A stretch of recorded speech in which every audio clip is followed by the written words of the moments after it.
আমার হাতে একটা জিন মুসলমান হয়েছে, 500 বছর বয়স। এটা জিন কি হয়েছে? সরাসরি আমার হাতে কালেমা। বাড়ি হলো তার কলিকাতা, বাড়ি হিন্দু, মুসলমান হয়েছে। মুসলমান হওয়ার পরে যেই জিনে নিয়ে আসছে বয়স্ক জিন, তাই বলছে ওকে বিয়ে করিয়ে দাও। হুজুর বিয়েটা আপনি পড়াইতে হবে। আমি কিছু শুনে আমার ব্যস্ততা, আমি বিয়ে পড়াইতে পারবো না, তোমরা বিয়ে পড়াই দিও। পরে বিয়ে হয়ে গেছে, বিয়ে বলতেছে হুজুর ওর বিয়ে হয়ে গেছে, আমি আমার মিষ্টি খাওয়া। মোবাইলে 10,000 টাকা পাঠায়। বারহাল সূরা ইখলাস, ফালাক, নাস, এই তিনটাকে লাজেম করবেন। লাজ বলো না ইনশাআল্লাহ, বলো কি করবো বলেন? লাজেম, ইখলাস, ফালাক, নাস লাজেম ইনশাআল্লাহ। বলো কি করবো বলেন? হ্যাঁ, এটা না হলে জিনে থাপ্পড় দিলে আমার দোষ নেই। হুজুর এটা তাবিজ দেন, হুজুর এটা তাবিজ দেন। এটা আপনার জীবনের সর্বশ্রেষ্ঠ তাবিজ। আর কোনো ভূতে ধরবে না, পরিয়ে আসবে না, জিনে আসবে না। এরপরে রাসূল বলেন, কোন মানুষ যদি ফজরের পরে আর মাগরিবের পরে সূরা ইখলাস পড়ে 3 বার, সূরা ফালাক পড়ে 3 বার, সূরা নাস পড়ে 3 বার, আল্লাহর নবী বলেন তাজজিকা মিন কুল্লি শাই, যাও আমি কথা দিলাম। ফজরের পরে 3 বার 3 বার 3 বার, মাগরিবের পরে 3 বার 3 বার 3 বার, রাসূল বলেন যাও আমি কথা দিলাম, আল্লাহ তাআলা জানো বলেন তুমি আমার আমি তোমার। আল্লাহর নবী বলেন কোন মানুষ যদি এশার নামাজ আর ফজরের নামাজ জামাতের সাথে পড়ে, এশা আর ফজর যদি কোনো মানুষ জামাতের সাথে পড়ে, রাসূল বলেন কান্নাহু কামা সাইরাল লাইল, সে যেন সারা রাত আল্লাহ তাআলার সামনে দাঁড়িয়ে থাকলো। ইলম, ঈমান, আমল ছাড়া কোনো মুসলমান পূর্ণাঙ্গ মুসলমান হবে না। ইলম লাগবে, ঈমান লাগবে, আমল লাগবে। বলেন কয়টা লাগবে? আরো কিছু আছে, সময় হলে আবার বলবো, লেকিন এই তিনটে হলো মূল বিষয়। আমার ইলম লাগবে, আমার ঈমান লাগবে, আমার আমল লাগবে।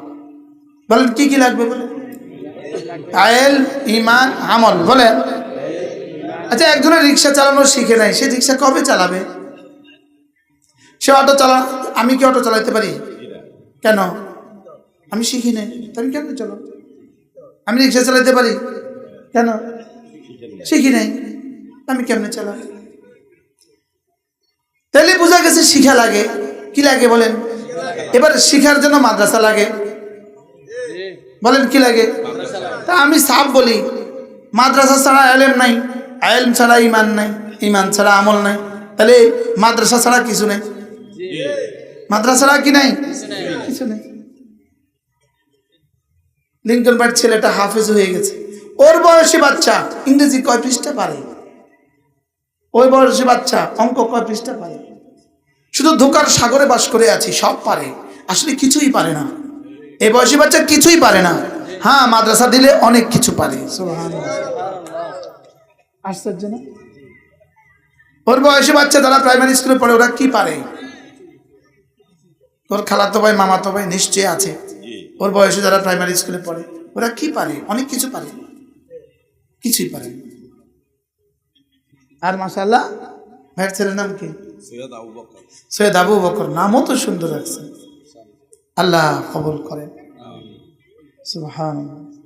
এই নামের বরকতে সে হাফেজ হয়েছে, এই নামের বরকতে সে হাফেজ হয়েছে। সুবহানাল্লাহ। কি হয়? সুবহানাল্লাহ। এটা তো বলতে হবে যে রাসূলের পরে ইসলামের প্রথম হাফেজ আবু বকর। সুবহানাল্লাহ। কি হয়? এজন্য নিয়ত করেন, প্রত্যেকে নিয়ত করেন আমি আমার ছেলেকে, আমি আমার মেয়েকে দ্বীন শিখাবো। বলেন ইনশাআল্লাহ, বলেন সবাই বলেন ইনশাআল্লাহ, বলেন আমি আমার ছেলেকে, যারা বিয়ে করো নাই তোমরাও বলো, দেখতে দেখতে দেখবে বিয়ে করাবে, তুমি টেনশন করো। হ্যাঁ, টেনশনের কিছু নেই, আরেকজনকে টেনশনের কিছু নেই, দেখতে দেখতে দেখবে বিয়ে করাবে, অসুবিধা কি? নিয়ত করো ইনশাআল্লাহ। আমি ব্রাহ্মণবাড়িয়া গেছি মাহফিলে, ওখানে সরকারি কলেজের একজন প্রফেসর আমার সাথে এসে মুস্তাফা করলো, সাথে একটা ছেলে, ছেলেটা হাফেজ। তো উনি বললেন যে হুজুর আপনি আমাদের ভিক্টোরিয়া বিশ্ববিদ্যালয় কলেজের ইমাম ছিলেন। আমি এক সময় ভিক্টোরিয়া বিশ্ববিদ্যালয় কলেজের ইমাম ছিলাম 1999 আর 2000 সালে। তখন আমি মাস্টার্সের ছাত্র ছিলাম ভিক্টোরিয়াতে। তো আপনি একদিন ইমামতির জুমার বয়ানে বলছিলেন আপনারা, তখন তো স্টুডেন্টরা তো কেউই ছেলে মেয়ে নাই, বিয়েই তো করে নাই, যার যখন ছেলে মেয়ে হবে দ্বীন শেখাবেন নিয়ত করেন। তখন মসজিদে হাসছিলাম আর নিয়ত করছিলাম। তো এই ছেলে হয়েছে, ছেলে হাফেজ হয়ে গেছে। আর আমি ব্রাহ্মণবাড়িয়া সরকারি কলেজে আছি, বিসিএস করে সরকারি কলেজে। হ্যাঁ, তোমরা হাসতেছ, হুজুর আমাদেরকে বলতেছে ছেলে মেয়েকে দ্বীন শেখাবো। তো ছেলে মেয়ে তো ইনশাল্লাহ আসবেই, আমি হয়তো থাকবো না, এই জন্য আমি ওয়াদা করে আনেছি। কি ভাই, যে আল্লাহকে চিনে না সে পৃথিবীতে কিছু চিনে না। বলে যে আল্লাহকে চিনে না সে পৃথিবীতে কি কিছুই চিনে না, কিছুই চিনে না। যে আল্লাহকে চিনে না সে পৃথিবীতে কিছুই চিনে না।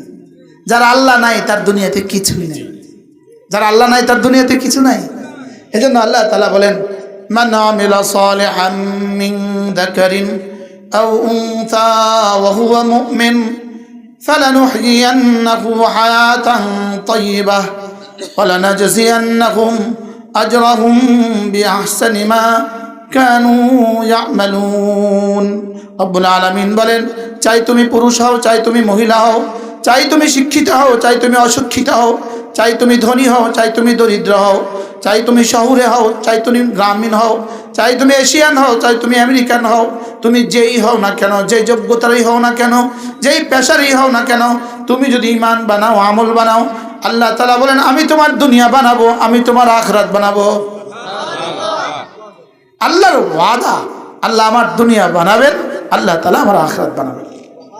লেকিন আমার কাজ আমাকে করা লাগবে, আল্লাহর কাজ আল্লাহ করা লাগবে। আপনি মুরগি কিনবেন না, মুরগি কিনবেন না তো ডিম কোত্থেকে পাবেন? গরু পালবেন না তো দুধ কোত্থেকে পাবেন? খেজুর গাছ নাই তো আপনি রস কোত্থেকে পাবেন? সুপারি গাছে তার রস দিবে না। কি বলে? কেউ যদি সুপারির কাছ থেকে রস আশা করে, বোকা। ইন্নাকা লা তাজরি মিনাশ শাওকা লিআনাবা, সুপারি গাছ থেকে রস আশা করা এটা যেমন বোকামি। ছেলেকে নুরানি মাদ্রাসা দেই নাই, ছেলেকে কোরআন শিখাই নাই, ওই ছেলের কাছ থেকে দুনিয়া আখিরাত সুন্দর আশা করা এভাবে বোকামি না। এবার আর ঠিক বলে না, বলে সুপারি গাছ থেকে রস পাবেন কবে? কোশ্চিন কালেও না, মোস্ট ইম্পসিবল। এটা কোশ্চিন কালেও না, এটা জীবনে কখনো নয়, জীবনে কখনোই সম্ভব না। আপনি আপনার ছেলেটাকে দিন শিখালেন না, আর ওর কাছ থেকে আপনি অনেক কিছু আশা করছেন না। না, বুঝেন না কি বলছি? বলো, ছেলেকে দিন শিখান নাই আর ছেলের কাছ থেকে কি অনেক কিছু আশা করছেন, এটা বোকামি। এটা কি? এই যদ্দূর আমরা ছেলে মেয়েকে দিন না শিখানো সত্ত্বেও যে আমরা যদ্দূর পাচ্ছি, এটা শুধুই এদেশের ওলামা ইকরামের বরকতে, এই মসজিদ মাদ্রাসাতে একটুখানি জুড়ে আছেন এই বরকতে, এই বরকতে। আমি দক্ষিণ কোরিয়া দেখছি, দক্ষিণ কোরিয়া 50 তলা বাড়ির মালিক, 50 তলা, কয়েক হাজার বাড়ি আছে 50 তলা, তাও এক ডিজাইনের, এক দৃশ্য, সব এক ডিজাইনের, এক দৃশ্য। লেকিন ওই বাড়িতে কোনো ভাড়াটিয়া নাই। আশ্চর্য না?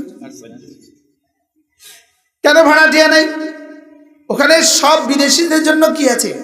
বিদেশিদের জন্য যার যার ফ্যাক্টরিতে থাকার ব্যবস্থা আছে, এরা ভাড়া নিয়ে থাকতে হয় না। আর ওখানে স্থানীয়দের প্রত্যেকের বাড়ি আছে, কারো ভাড়া বাড়ি লাগে না। এখন এই বাড়িতে আছে কে? একমাত্র বুড়ো, একমাত্র বেটা পুরুষ, অথবা একমাত্র বেটি, হয় বেটির বাড়ি অথবা বেটার বাড়ি। আর ওই বেটির একমাত্র সঙ্গী একটা কুকুর, আর ওই বেটার একমাত্র সঙ্গী একটা কুকুর।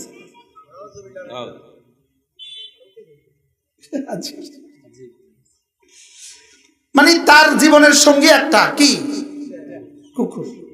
ব্যাস, পুরো বাড়ি খালি, সুনসান, নীরবতা, কিছু নাই।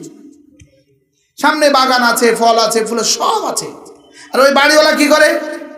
এই নিজ হাতে ঝাড়ু টাড়ু দেয়, কুকুরটা ঘুরে চতুর্পাশে, এই কাজ।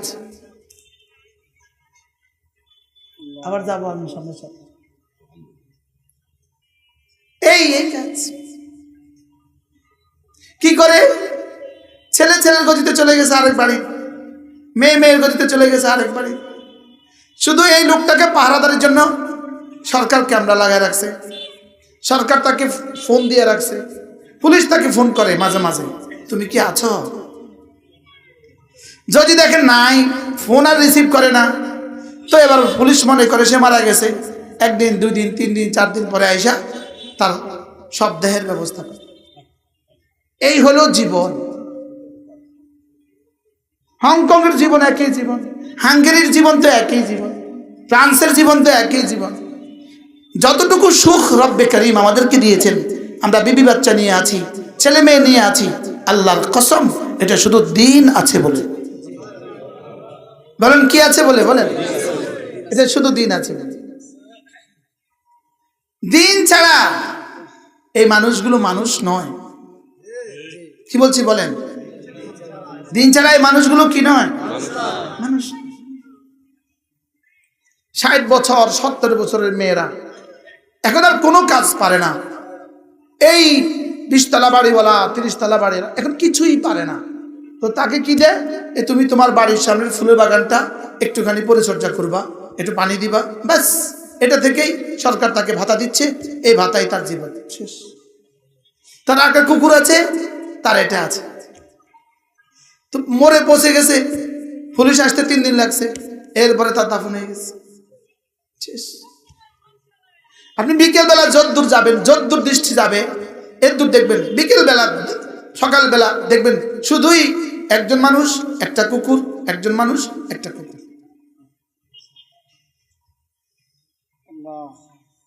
জীবনটা কেমন কেমন সুখের!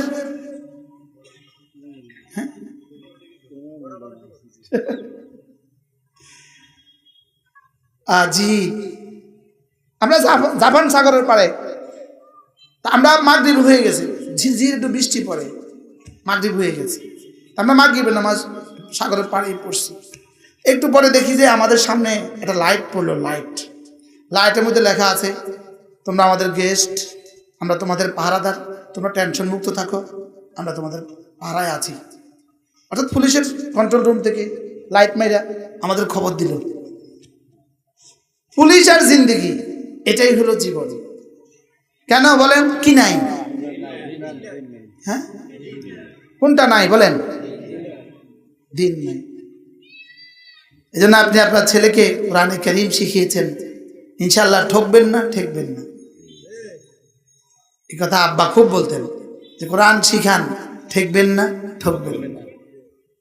আব্বা বলতো আমাদেরকে, কয় খাইবেন কত, খাইবেন কত, আর আমরা কই খাইবা কত। আলহামদুলিল্লাহ।